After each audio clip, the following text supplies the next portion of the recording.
কোন মানুষের উপরে আল্লাহর সবচেয়ে বড় শাস্তি কি দুনিয়াতে? কোন মানুষের উপরে আল্লাহর সবচেয়ে বড় শাস্তি হলো, কোন মানুষ যখন গুনাহ বাড়ায় ফেলে, যে কোনো গুনাহ যখন সে বেশি করে ফেলে, মানে আল্লাহকে সে বেশি সময় ভুলে যায়, তো আল্লাহ তাকে আত্মভোলা করে দেয়।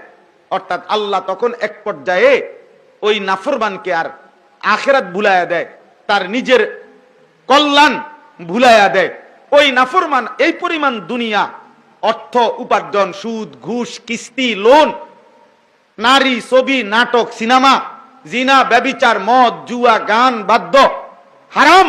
এমন ভাবে ডুবে যায়, এই বেঈমান, এই নাফরমান যার কোনোদিন মরবে, আর কোনোদিন কবরে যাবে, আখিরাতে যাবে, হাসরের ময়দানে বিচারের মুখোমুখি হবে, মিজান, ফুলসিরাত,